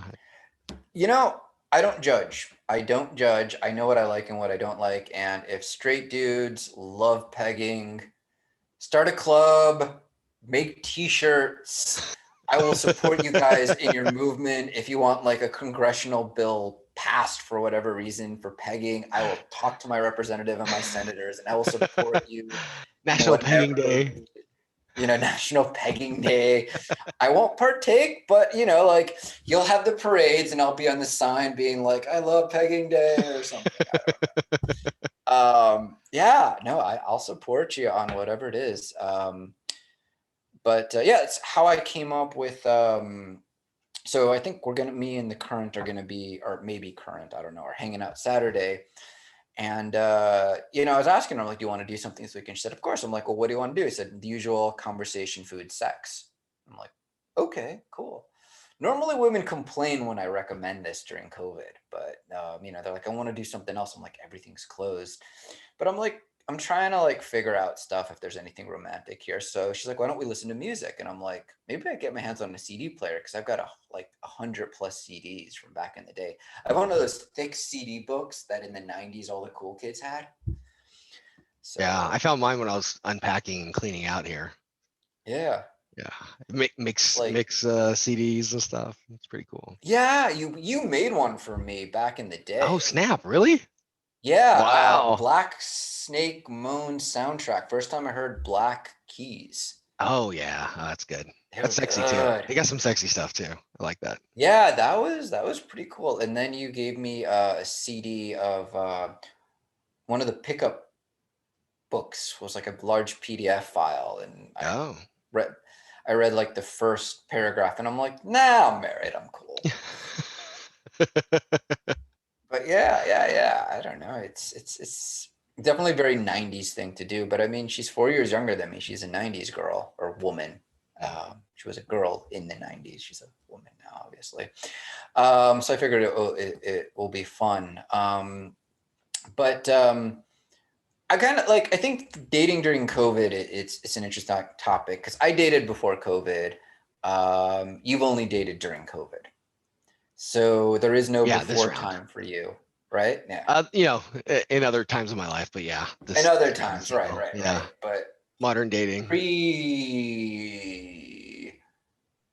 2012 or 2010, you like that was the Yeah, last time, right? Yeah. like 2006, I think is when I was. Yeah, like 2006, 2007, I was last single. Okay. Yeah. So, I'm just gonna say this: if you're worried about COVID, don't date. Like, if you're worried about it, if you want to take 2 years out of your life and socially isolate because you're worried about COVID, yeah, do it. I say 2 years, it's been almost a year at this point. I see it being at least another year till bars open back up and people get comfortable. Um, I mean, this thing's pretty intense. Um, Yeah, I but think there's Fauci sorry. was saying, Fauci was saying, and I've heard this from other public health experts, that if we had quick virus adoption, we're looking at opening back up September 2021, and we're not going to have fast vaccine No. adoption. So it's going to be a while. And Fauci's continually moved the goalposts on purpose because he doesn't want people to freak out. Yeah. And he's admitted this, which I mean, it makes sense. When this whole thing started, Inslee, our governor, said it was going to be 3 weeks. Here we are a year later. If he said we're Ooh. shutting everything down for good, there probably would have been riots. Yeah. But you do things a little bit, and, whatever. Congratulations! I hear things are opening back up. Yeah. Probably because your governor doesn't want to be recalled. Well, so they shut down hard because it hard. If you compare it to other countries, hard. But Yeah. we only had takeout. Um, Okay. All right. because our hospital bed numbers, our ICU bed numbers were at zero. So Yeah. I think we've passed the holiday surge. So Yeah. now we've hit numbers where they're going back to like the stage opening plan based on the figures. Oh, very cool. So it's outdoor dining allowed again then, or Yeah, you can have outdoor dining nice? now. And where you live, I mean, an outdoor dining's not bad this time of year. I mean, you might have to Yeah. bundle up a little bit, but a quick heat lamp. So in Seattle, there's outdoor dining, and you look for places that have good heat lamps. One of my favorite breweries I dropped from the Aaron Katz tour because it just was too cold. And no matter how much effort you put into it, if your date's freezing, it's not going anywhere. Um, Long johns. So I wear long johns before a top and a bottom. I wear ski socks. I have multiple layers. My top layer, I've got my leather jacket, a nice sweater, um, things along those lines, that I'd wear on a normal date. But I've had a couple of dates laugh at me as she's taking off my pants, and realizing that I have sweatpants and long johns and my boxers. It's cracking up. I'm like, yo, it's cold. It's like 35 degrees outside, and you don't want a cold ass while you're sitting. It's horrible. So yeah, it's definitely in my I long johns because it's cold. And then I've tightened up my game, I think, a lot during COVID. It's when I kind of came with the idea of meet at bar A. Um, if there's ask them if they want to go to bar B, between bar A and bar B, going for a kiss. My whole thing is, I think one of the bad dating advice that people get is they talk about the good night kiss and how important it is. And if you're waiting for that good night kiss, you've already fucked up. Like 45 minutes into the date, I make a move, and if there's nothing there, I go home and hang out with my dog. But I've only been wrong once. So go from bar A to bar B. For after bar B, suggest dessert, and because everything's closed, we can enjoy it at my place. You can meet my dog during the winter, during the summers, check out my roof deck.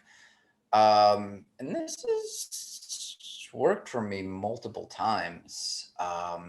It's also when I realize that I can comfortably and consistently date above my Mendoza line. Um, I call it the greatest 2 weeks of my life. It was in August. Have I told you about this at all? So, I'm not uh, sure. okay. So, crooked smile and it's just her photo she had a crooked smile in her photo. She didn't have like messed up teeth or anything like that. So me and her connected on Hinge and we texted back and forth a little bit. We had a quick phone call on Friday night and she's like, yeah, let's do something Saturday. Saturday, met at a bar, went to another bar, got dessert, went to my roof deck. She claims that she locked eyes with my neighbor while she was on top of me, which is a little awkward and weird. And I my do neighbor remember was that up there one. having a Yeah. pretty intense conversation with someone on the phone, and I heard her in the background. And yeah, me and her had to me and her we sat down, and I mean it's wasn't really a problem or anything, but I think we both kind of have a rule that when we're up there, if the other person's up there, then we're not up there because I think it's a little weird, you know. Just it's an L shape our balconies, so my balcony's here, her balcony's here, and yeah. Um, so that was Saturday, and then we did something again on Thursday. Friday was the German, who has. When I work out, I imagine what the woman that my counterpart will look like, or maybe the reason why I work out. That was the German. She was 38 and a yoga instructor. And I did not know women my age had bodies like that till I got her naked. Uh, to which she responded, I didn't know guys like your age had the body that you wanted. I'm like, oh my God, that's awesome to hear. Like, holy fuck, holy fuck. Um, so we met at a bar that like the week before I was at Crooked Smile with, and I'm there and I'm like, hopefully the bartenders don't recognize me at this point. And they never do, which is cool. And 15 minutes, you just have this insane strong chemistry. And I'm about to go in for a kiss. I just feel it right. But it's weird. I'm wearing my boots that give me like, I don't know, half an inch of height. And she's in the corner and I feel like I'm just hovering over her. So I back away. It just doesn't feel right. And she starts up with, yeah, I have a friend who for some reason doesn't kiss guys till the third date. That's weird. I mean, if you don't kiss on the first date. So I look at her and I said, okay, fuck it. And I go in and I kiss her and we end up back at my place. Um, I text her Sunday and I'm like, I want to see you again. Her response is, what about tonight? I'm like, yeah, okay, that was a lot faster than I thought. Then I meet with Crooked Smile again that week on Tuesday or Wednesday. Um, Friday night, the German comes over again. Saturday night, Crooked Smile. And then Tuesday, the day before my birthday, which I was really hoping to get birthday sex from the German, she broke it off with me. And I asked why. And her exact quote is, I don't miss you when you're not around. And I'm Ooh. like, oh, that hurts. I think I was a little too eager golden retriever puppy around her. Maybe that was it. Maybe, A my little too usual direct. thing. That's harsh. I know that's well. I made the mistake of asking her. I always if a woman breaks it off with me, I look at it as an educational experience. Be like, not that you owe me anything, but I'm kind of curious why. Uh, and she said, "Yeah, I don't miss you when you're not around." Which a buddy of mine said, you used that line about Pretty and Thick, who I was seeing January, February of 2020. So full circle, everything comes around. I mean, this woman, when I was with her, she was great, out of sight, out of mind. Like I didn't think about her at all. Evidently, I'm not into thick women. Tried it for 2 months. No. It's just not my thing. Um, I showed I pictures of her to a buddy of mine who is, and he's like, "Yeah, that's the type of woman I want." nice, nice. I Yeah. I think a lot of things you mentioned there are, I think, like game basics. Yes. And COVID actually helps make it easier, to be honest. Yeah. Some of the things you mentioned is like uh, going to the same bar that or going to the same spots, restaurants, bars, whatever. help you feel comfortable because you feel like you're at Oh yeah. home, you're reliving the same date over and over. So you're getting experience and you're not having to like process the environment or process the menu. Like there's all these things you don't have to process. It allows you to focus on what you're doing. Um, Moving to different locations is what's referred to as a venue change. And there's a theory that psychologically that makes it feel like you're on your second date when you go to the next venue and you're at the next place. And like, I'll take women for a walk and just move the date around. It feels like less like you're staring at each other for 3 Yeah. hours, which would be uncomfortable rather than like I we went to the beach, yeah. we went to the restaurant, we went to walk around the city. Yeah. I do it because it gives women an easy out. That's the primary reason I do it. I give them, there's three outs. There's bar A, they're done. Do they not want to go to bar B? Bar B, do they not want to get dessert? Get dessert at my place. So that's three outs. Just letting them know that really comfortable, not pushing. And I think there is something to venue. I find it really hard to, get intimate with someone if we're just at the same bar for a couple hours. It I agree. feels like you're kind of stuck in a hellish time loop.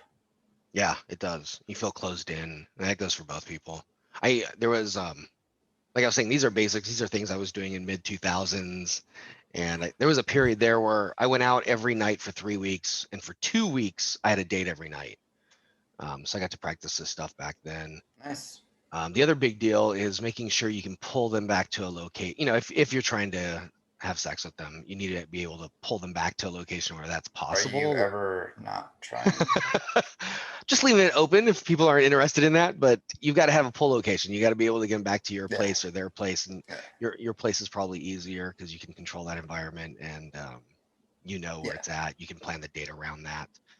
And then the other thing I think Yeah. that you mentioned was really good is what's known as kino escalation, which is like the physical escalation. But I start off, I think we both have different techniques, but they're similar Right. in that we start touching right away. Like I walk up and I give a high five and I Yeah. start joking and I start like tapping them or I elbow them. I try to find a reason to hold their hand, and that's all happening within that first hour so that they get comfortable with Nice. me touching them. Yeah. Um, I'll just say, hey, and pull them close and go in for a kiss. Like that's well, but just you it. It's you start with a hug, right, when you first see them. Yeah, I do awkward first date hug. I always do that. Yeah, I don't. I never thought you think about it as part of a plan. It was just on a date that I went with this woman when I first started dating. Like I didn't really know what to do, and she's like, "Well, what do we do?" And I'm like, "Let's do an awkward first date hug." So I just think it's a funny line. It is. I But just yeah, I think it's awkward anytime you first touch anybody. Like yes, like if I'm sitting, and this actually happened to me and my current girlfriend. We went to the backseat of my car to drink some whiskey, and we were at the beach. It started to get cold, and man, yeah, like this is the first time I was like, oh, let's drink in the back of my car. I didn't realize like how far that distance is. And she made this look at me like she was ready to kiss me, right? She made like these dreamy eyes at me and she kind of smiled. And I oh, was like, oh, this is my yeah, moment. And I'm like, shit, I've got to travel like 3 feet and awkwardly get in front of you. you got a Usually big, you got a big car, man. it's a little SUV. So yeah, it's wide. And Yeah, it's yeah, awkward. I okay, had to all like right. get on my knee. It was weird. But Car I was sex is not fun. mm, Like it is not comfortable. not comfortable, but if it feels a little impromptu, you get to walk around in the city naked. I don't know. I've had some fun moments in a car. Okay, all right.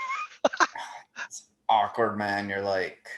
I'm like when I kiss a woman in a car, I'm trying to reach over, so it's like this thing, and then I'm using my foot to like push myself towards her, and it's oh God no, yeah, It's not it's what I would not do it on a first date. It's not what I ideally do, but we've had some fun just yeah, with it. So yeah. and as a kid I had a bunch of car sex too. So um Well, you uh don't know any better. yeah, We it's can't true. go anywhere else, so you don't have. Yeah, yeah, yeah. My Um mom's Camry was very good to me. nice. But I've had like I do think getting that kiss earlier on, right? You don't wait for the end of the date. It's too late if you haven't started touching by then. You haven't started making the moves before then. Yeah.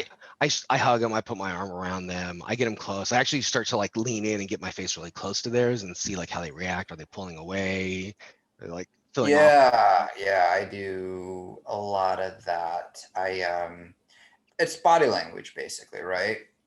If you pull back, do they lean forward, Yeah, yeah.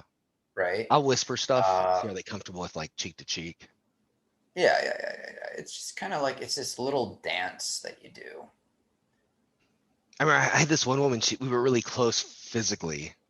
We had a good date. We had kind of moved around to different venues, and we had been like close in like physical proximity. I'd been holding her, had my arms around her, but she just kept talking, and it was like nervous talking. Um, so I was like, I got to close this kiss to see if this is gonna happen or not. Yeah, Um, so she was talking about work, and I was like, she had asked me a question about work, and I was like, haha, that's weird, and then just yeah, kissed her, yeah. and it worked. We kept kissing from there, but I was like, that was Nice. rough. Yeah. So, first date with kombucha. This is weird. So, on her dating profile, she said an ideal first date, candlelit dinner, in on the living room floor, right? So I'm like, yeah, that sounds awesome. She's like, great. When are we doing it? And then I named a night, and we're both like, oh my god, like I'm worried she's gonna rob me. She's worried that I'm gonna like the first date she's coming over to my place.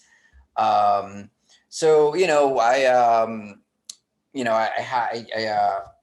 put something out. I actually use this tablecloth as a picnic blanket. I put a bunch of candles, and I give my dog a ton of treats so she's not bugging us. And at a certain point, we're on my couch talking, and she's a talker. She's like and not just a nervous talker, just general talking. And I actually kind of like women who talk a lot because I don't have to talk as much and whatever. Um, so she's talking and she's kind of waving her glass of wine around like this. So I kind of grab it from her. I put it on the table, and she's continually talking. And there's a couple feet apart, and I just gradually move in, and I kind of grab her like by the side of her face, like right. I don't know. It sounds kind of weird, but like put my hand right on her cheek and like slowly pull close and just kiss her. No, that makes sense. And she was like, wow, that's ballsy of you. Guys around here don't do that. And I'm like, that's stupid. You're pretty and we're on a date. I want to kiss you. Like I don't ask for it. I just go for it. But she says it's not uncommon for guys to be on, it's like not make a move on a first date because they're just nervous or whatever. And I'm like, what? The best first date ever, the woman that slept with me on the first date, her thing is like, you have nothing to lose on a first date, right? You have nothing to lose. Let it all hang out. It's better that you did stuff that might have fucked it up versus not do something. So yeah, I kissed kombucha and we ended up dating for 2 months after that. And there's been a couple other women. 17 and a half is another one, the one that I'm currently seeing or maybe seeing. Um, the thick and pretty, who just was pretty when I first went on a first date. It took a while for me to figure that out. God, she showed up. She was so gorgeous, man. I remember looking at her and be like, yeah.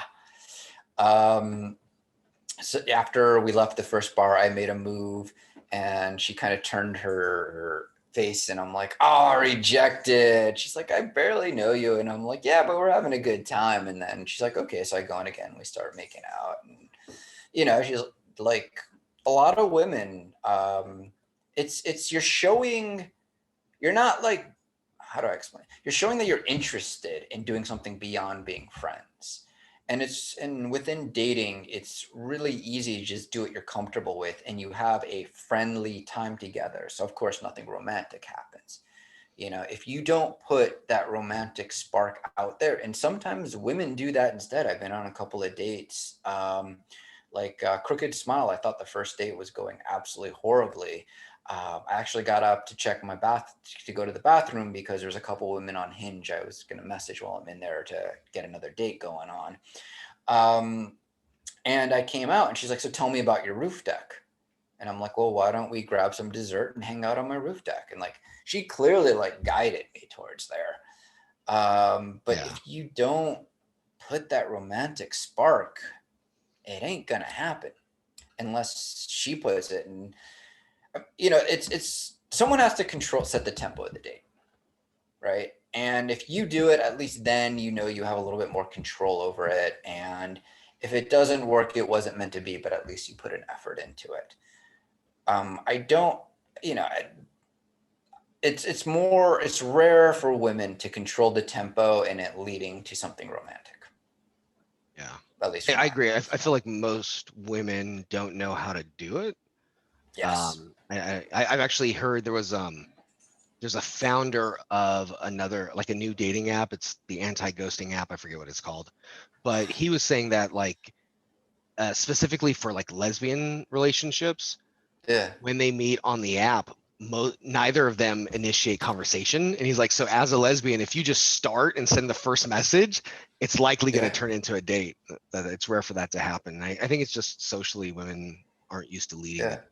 But I've had all spectrums. I think my first hookup after I was single, it was a 22-year-old. We talked about her before. Yes. That and we dated for a while. She was in a regular rotation for a bit there, but the first time we hooked up, it was so awkward talking with her during chat. Like we just weren't on the same page. Big age gap there. Yeah. And I remember like, man, I think I blew it. I like trying to chat with her. I'd come to you and our other buddy and try to like, what am I doing? But it wasn't until I was like, hey, I just happen to be in town. If you're free tonight, I'm bored. Meet me at my hotel and we'll go grab some drinks. And that we just grabbed drinks. I kind of did my thing, the high five, put my, touching her and stuff. And then we just went back to the hotel room. And when we were about halfway done with our drinks, I just grabbed her and leaned in and we started hooking up right in the hotel room. But obviously Yeah. she's in my hotel room, right? Like, Just because she's in your hotel room, man, you still got to respect boundaries. I mean, 90% sure she's there for that reason, but if she's not, she's not. and I mean, women have their own reasons for doing something. Maybe they're naive. Maybe they just have a thing for hotel rooms. Like, I can't emphasize this enough. No means no. Like, yeah, for sure. it's called dating, not raping, right? Like, when you're on it, you need consent. I think when I dated in the 90s, and I still think I was pretty cautious, but I think the general thing was in college was you get drunk, you hook up, and then the next day both of you are like, oh, we were so drunk and regret it and stuff like that. I feel bad for college kids today because I don't know if you can still pull that shit off. Like, but Yeah, I'm not that was just comfortable commonly hooking up. accepted. Actually, there was one of the exotic dancers I dated. The first night we met, she got trashed. Yeah. And I ended up sleeping, like literally sleeping with her, but I didn't have sex with Right, her. right, right. She was too like Right. she was getting spotty, like she wasn't all there. Oh yeah, no, And there's a line. yeah, There's a line. I was not comfortable. So the next day we woke up and had great sex, but I was like, I'm not gonna Yeah. do anything with you like this. Yeah. I mean, I'm talking like having like 2 or 3 beers at a party. I'm not talking like Oh, having yeah. 10 beers or like shots till you blacked out. This isn't like a 80s movie or something like that. Like, um, Now my so yeah, so I had a couple other things on leading the date. I've had women lead it too. yeah, One woman was playing really coy, so like we went out, we grabbed some food, and then we were walking around, and I knew we were in her neighborhood. And she was like, "Oh, do you have to use the bathroom?" And I was like, "Oh, you know what? I kind of do." And she was like, "Oh, I knew you were gonna plan this and want to come back to my place. I guess, fine." It's like you're that's leading me here, funny. and accusing me, but that one Yeah, worked out. that's good. Good game. Good for her. It was Like, that's a funny. confident woman. There's a number of things she did where I was like, oh, I'm just being tagged along here. She didn't make me work, but I like it best when there's a dance. Like me, and then me, Yeah. my girlfriend now, that's what we had. Where like she'd Yeah. flirt, she kind of draw me in, but I was making the moves. Like Yeah. that's the funnest for me. It's like it's a dance. Like they're leaving hints, they're suggesting, and you move in. I love that. Yeah. No, that's good. Yeah, I don't know. I just I have the things that I do, and I let women figure the rest out. I'm very big on letting a woman figure out what she's comfortable with, and as long as I'm comfortable with it, and there's a lot that I'm comfortable with, pegging not one of them. Mm, don't Um, know, don't knock it till you try it. you know, Come on over, we'll try no. it. I'll try it. Could be like a special episode. Aaron tries pegging. Yeah, that's gonna be painful as fuck. We'll do it live. No, we'll do it live. Yes. All right. How about this? If we get 1 million followers, I'll do it. Oh, Okay, 1 million followers, I will do it live.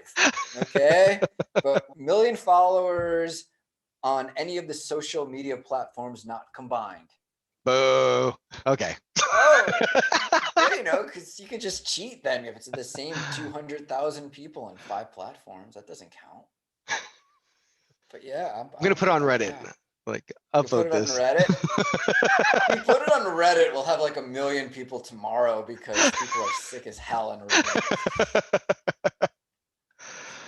I think one of the things I was saying that makes COVID easier is it's easy to say, hey, we can only get takeout. We got to eat at a park or at my place. And I Yeah. think you do a great job of what you offer. You go to ice cream last in your date, like Yeah. your venue changes. Actually, pie.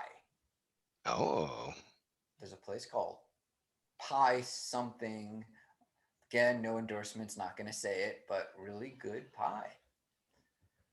So, the yeah. the other the other thing I found, and this was I found a hotel that was still open, Yeah. and they had a bar, a restaurant, and like a little loungy area. So, and it didn't feel exactly like a hotel. It's considered a resort. Okay.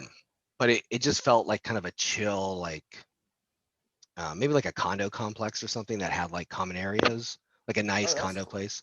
And so that was when I was still living with my ex, it was an option for me to take people back there. And Mm-hmm. then, hey, let's grab some food. I know a place we can eat real Yeah. innocuous, and take them there. And then we'd eat food there, and then I'd say, hey, like I find some commonality. So with my current Yeah. girlfriend, I was like, oh, what music are you into? And she said like lo-fi hip hop. I was like, oh, grab your stuff, I want to play some music for you. And then we went up to the room, and she said she didn't realize it was a hotel until we were like, till I pulled out my key card. Oh, wow. Nice. Smooth. I like Thanks. that. And she said she had decided we were gonna like fool around but not actually hook up. But then she walked through the door and she was like, "Oh, it's going down. Okay, fine. I'm good." Gonna happen. All right, yeah. So those are options for people during coronavirus. Yeah. And respect if they say they're uncomfortable because of COVID, don't get mad. Just be like, okay, cool. My line is hit me up after you get your vaccine. I mean, I'm never going to hear from any of these women, but it's just kind of, like an easy out or something like that. I think um, I saw this interview with the Match CEO the other day on Bloomberg. And I mean, their membership, the Match group, is just shot through the roof, but people aren't going on dates. People are going on virtual dates, which I think is a complete waste of time. It doesn't go anywhere. With people in Europe and in Asia and everywhere in the world, pretty much. I mean, it's pen pals. It's like, was it chat roulette? I think used to be a thing, right? Oh yeah. Like it's kind of that thing. And once the apocalypse ends, I guarantee you there will be a couple of news stories about couples that met on virtual dating, and after they went on a date, they decided they were so perfect for each other that they immediately got married. And that's going to be like, first of all, gag me. But it's going to be for every one of those, there's like 100,000 virtual dates that go nowhere. Um, for me, chemistry is very important, and I can't read it over a computer screen. I mean, Curtis, we've known each other long enough. I know you're into me, but we've had these conversations already. We've sent each other sexy pictures before, and we're very open about that. Um, So actually, so we have sent each other workout pictures where Yeah, we're, little abs here yeah, and there. Yeah. so yeah, we have Muscle. actually done that. But when you go on a virtual date with someone, um, if you don't meet in person, you start filling in the gaps, making things up that make the person more appealing. And you're building an unrealistic expectation. So when you finally meet them, you're going to probably be let down. Doing a quick 20-minute virtual date before an actual date, yeah, that's fine. Make sure they both have that superficial attraction for each other. Cool. But if you're doing like God, one of them was like a social distance dinner where you're both cooking dinner together, but you're on Yeah. video chat. And I'm like, no, that's horrible. That is horrible. I Don't do that. did.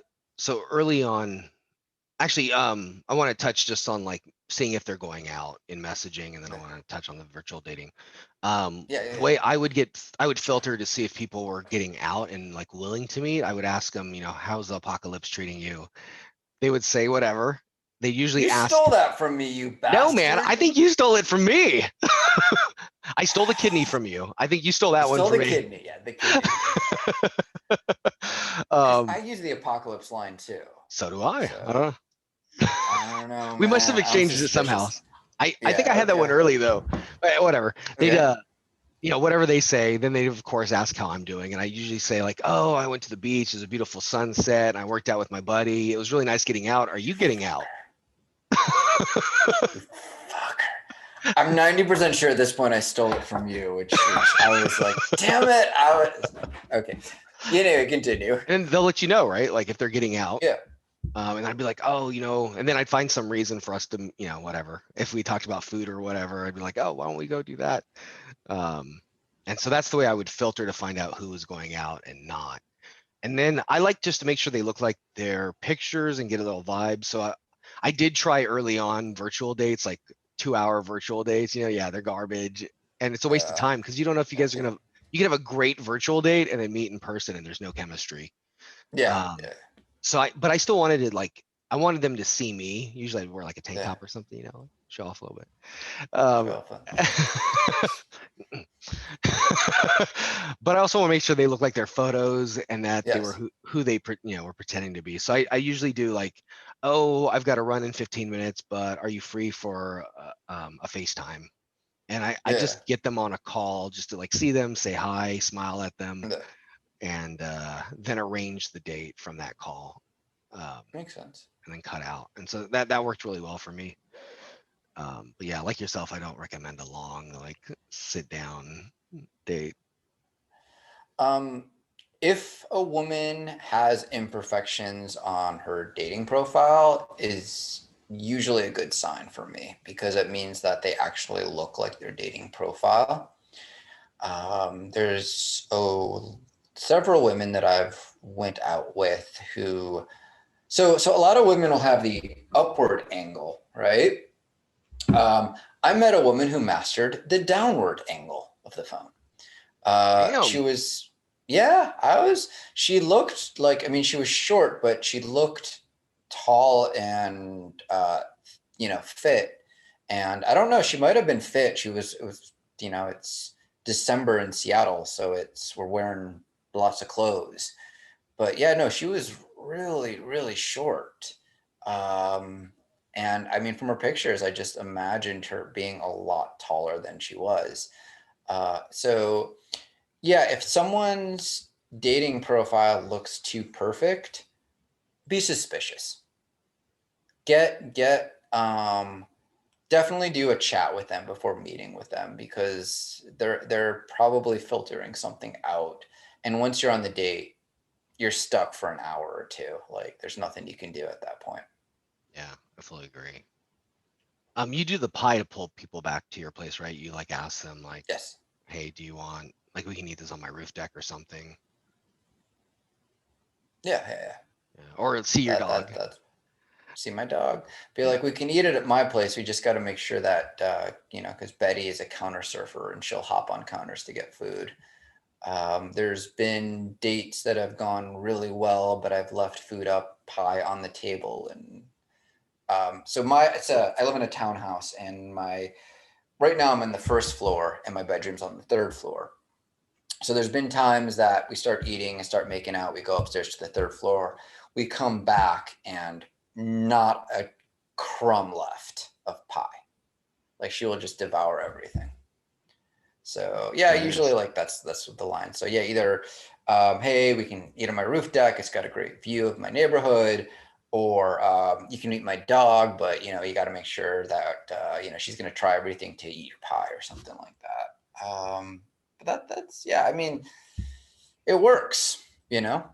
I usually Um, plan something like, and I try to be in my neighborhood. So I live kind of in a yeah. walkable area near the water Yeah. and stuff. And I invite people back to like, like the music thing or whatever Yeah. else, like we talked about on the date, like, oh, there's something I really want to show you.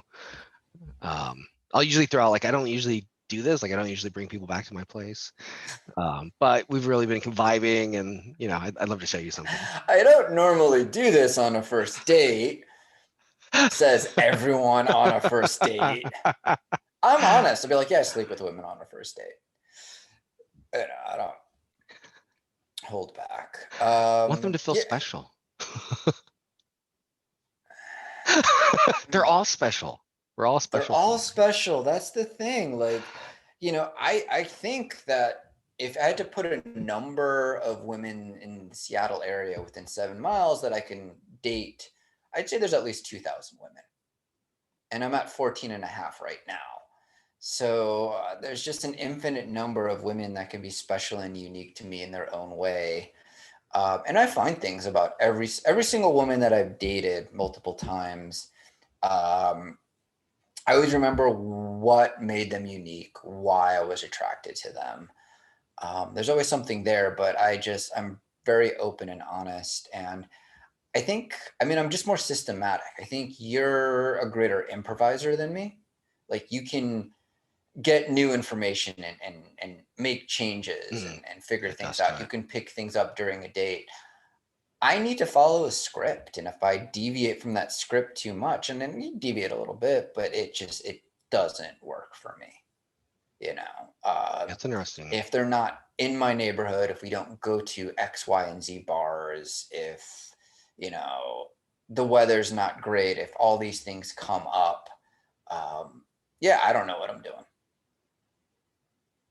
I think it's a great point, though. And I think that's why we've been highlighting the differences. Is finding what Right. works for you, and Right. trying out different things. I know there's a lot of like pickup gurus that people will follow, and I think finding something that's authentic for you, something that works for you, Yes. is really important. So, I mean, let me say, like, my pattern, my algorithm, my formula, my tour, whatever you want to call it, it works. It works consistently for me. It's not like I'm struggling. It's not, I mean, I always think I'm on the verge of, having that great dry streak, but I've never had problems finding an attractive woman to date and sleep with, going on a year and a half. Still boggles my mind that these women actually like me, but it works. It does. And you're new, you're out there, you're dating in an area that you have no experience with. Go on a ton of dates and find out what works for you. From when the goddess broke up with me in mid-August to when I started dating Pretty and Thick, when I just thought she was pretty, in October, I probably dated 40 different women, went on 40 dates with different women in that period of time. And sometimes on weekends, like there'd be two a day, like Saturday afternoon, a lunch or a walk, and then Saturday night meeting another woman at a bar and something like that. And the only way you're going to get better is trial by fire. You can read 1,001 pick up articles and YouTube videos and read blogs, and you need to find what works for you, and it's going to be happy accidents. Yeah. But it's doable. I mean, the bar has been set so low for dating that if you have a little bit of confidence and a little bit of game, and you're not a complete 3 or 2, you'll do pretty well for yourself. And even if you are a 3 or a 2, if you date other 3 or 2s, or maybe even a 4, you'll do okay for yourself. Yeah, I fully agree. And you were right. The COVID alone was enough material, so I think we should do another episode just on dating alone. Yeah. Oh, yeah. I'm looking at the time, and it's 11, and I gotta, walk the doggo and text the potential and say goodnight. For I sure. don't know, man. I I don't know what to make of this. I do want to add What? one. I do want to add one thing though, and I know we've been like talking about dating women Go for and it. getting them back to our place. Um, I do want to say it's all done with respect and appreciation. They Of are real course. people to me. And I actually had a female friend. I was telling her about like my system and like how I, get people back to my place. And she said it was really beautiful. She said it was really Yeah. nice that, I make women feel safe, that I remove shame from sex for them, and I empower them by leading them to choose whether they want to move forward with me or not. Yeah. So she really saw it as, beautiful, like offering I was doing through this process. So Yeah. I've had friends say that with much less elegant words. But yeah, I think there's an aspect to it, and there's no shortcuts with dating, right? Shortcuts are going to get you into trouble. Trying a trick that you saw on the internet, trying something that you don't feel comfortable with, that isn't your natural personality. Um, there's so many things that if you're not comfortable with, if you don't have that, if she's not comfortable with, even more so, it's going to backfire on you. And I mean, there's bad backfire, like you end up in jail, and then there's not so bad backfire, like you get slapped across the face. But be respectful, be honest. Um, it's easy to lie, but don't, because you're making it worse on every other person that's dating if you give someone a bad experience. yeah, We've both had experiences where other women have had bad dates, and we've had to overcome that, and not, I don't want to use the word convince, but more like prove that we're not that person. yeah, that's 100% true. I've heard so many women say, they met somebody and they were funny and they had one personality in chatting, and then they met them and they were really timid. And there was just this big incongruency between who they were online and who they were in person. Like I like almost every day, women were like, "Wow, I'm having a great time. You really are who you said you were." I'm like, yeah, Yeah, yeah, yeah. yeah, yeah. So I do think it's important to be authentic and find Yes. find a style that works for who you are. Right, right. Don't be someone else. Just, I can't say that enough. Don't be a dumbass, I think, is the golden rule. Yeah. Cool. So it is 11 o'clock. So I got to walk the doggo Yeah. and get some shut eye. Just Um, if you listen yes. this far, you must have enjoyed the content. It really helps us out if you like and subscribe. Follow us on our social media and those links. Yes. And if we do get to 1 million, I'm going to pen myself or cone myself or whatever it is. So You're gonna there's peg yourself on that. camera. Yes. Yes, I will. I'm gonna start I'm going to promoting scream that like now. hell. Yeah, I'm down for the cause, man. I'm down for the cause. I'm willing to suffer. Perfect. Well, have a good night. All right, Peace. later. Peace out.